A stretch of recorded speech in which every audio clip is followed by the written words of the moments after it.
Hi everyone, this is Steph from Steph Does Stuff, my channel where I show you things I like to do and things I like to cook. Tonight, I'll be making some bone-in, skin-on chicken thighs. They're frozen, so I'll be needing my Instant Pot, and then we'll brown up the skin at the end in the broiler. Here we go. Okay, so I've added some water to the Instant Pot, and it's about a cup and a half. I don't know, I didn't measure it. But next, I'm going to be putting in some, Knorr's chicken flavor bouillon. So I'm just gonna eyeball this, and it says 1 teaspoon per cup, so I think I'm gonna put in this big chunk right there and mix it up. That might be good. No, more. Can't have too much, right? Okay, so I'm gonna put that in. I don't even think I need to mix it up. I think it's gonna be okay, because this is gonna be under pressure and it's all gonna be good. So let me put in my trivet, and then I'm gonna throw in the chicken, and we'll see you when I get back. Okay, so here's my Instant Pot, and first I need to say, for all of you people who are worried about my Instant Pot on the stove, this burner underneath here hasn't worked for probably maybe a couple decades. So no worries about this melting. Please don't send me any death threats. Okay, so what I've done is I have put a couple cups of water in the bottom, a couple teaspoons of Knorr's chicken bouillon to go with that, threw in the trivet, and then put in the chicken, topped it with salt, pepper, and a bit of garlic powder. Now I'm going to close this up, and we're going to choose our settings. So I want pressure cook. That's good. Press the button, and we're going to want 14 minutes. Since these are bone-in and frozen, that seems like a good time. I can always cook it a little bit longer if after it's done. If it's not the right temperature, I'll just put it in a few minutes longer. So 14 minutes is good. And let's see. Hi, good. Okay, everything's good. So I'm gonna hit start. There we go. It's gonna take probably 10 minutes to come up to pressure, 14-minute cook time. And for those of you who don't have the Ultra Instant Pot, it seals automatically, so I don't have to touch anything here. Also, it's got this cool little knob, so instead of hitting the pressure knob at the end, I can hit this knob and keep my fingers safe. Okay, I'll see you back when this beeps 10 times. While my chicken's cooking, I'm gonna make myself a drink. I love rum and I love ginger beer, so I'm gonna make myself a Dark and Stormy. And what I have, I've put in some rum, spiced rum, and a little bit of lime juice, and I'm gonna put in just a few drops of liquid stevia.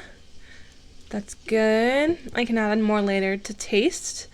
And now, so what I have here is a carbonated ginger tea that I made myself. I used the Instant Pot to make the tea, so I chopped up a bunch of ginger, about 10 ounces, and I think about 3 cups of water, and I pressure cooked on high for 10 minutes.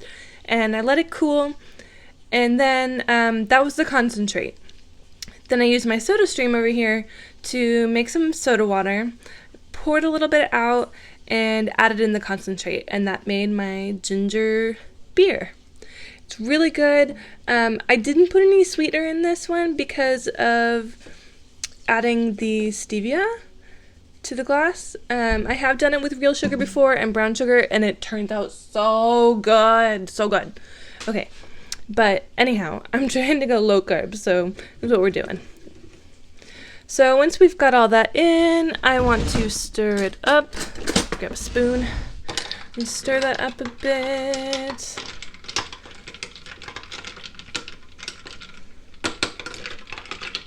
Okay, that's good.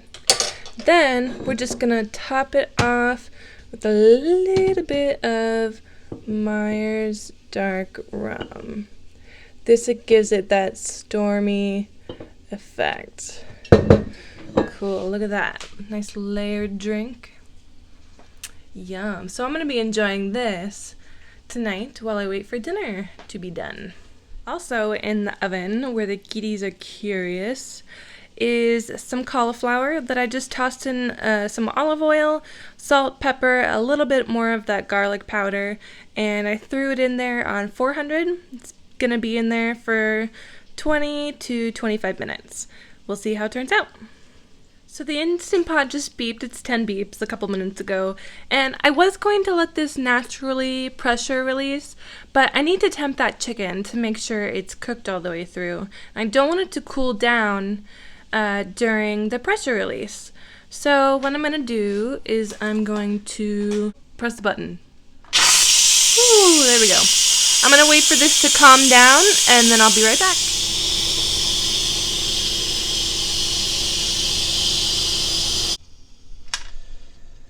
And it just dropped. So let me open this up, I'll temp the chicken, and I'll see if I need to cook this any longer. So this is done. It's way over 165, so I'm guessing it's gonna be fall off the bone. It smells delicious, and our cauliflower is pretty much ready as well. So we're about ready to eat dinner. Hi, Mr. Dexter. Hi, baby. You waiting for dinner? Yeah, you hungry. Alright, it's been 20 minutes, and I'm gonna check on the cauliflower. So I've turned it 2 times during the 20 minutes. I'm just gonna grab a piece.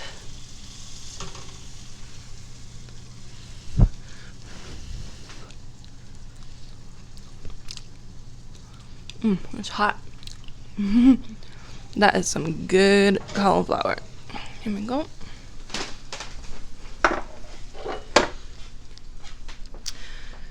And I close the oven. Yum.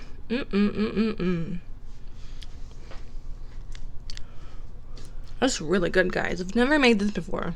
It's delicious. Okay, so we're not quite ready. I still have to throw these in the broiler. So let me do that real quick. Broiler's been on for like 5 to 7 minutes or so.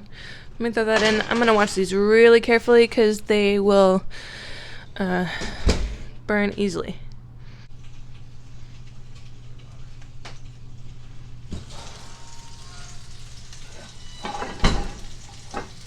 It's really hot, baby.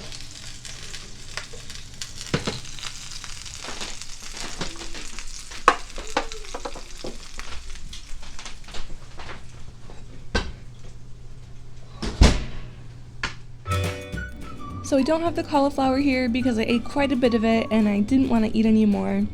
But thanks for watching, everyone. The chicken turned out delicious. And if you liked this video, give it a thumbs up. Let me know in the comments. Kitty, what are you doing on the counter? Oh, that's what you're doing on the counter. Kate, you need to get down. Go down. Go on. Go, go, go. Go, go, go. Go, go, go.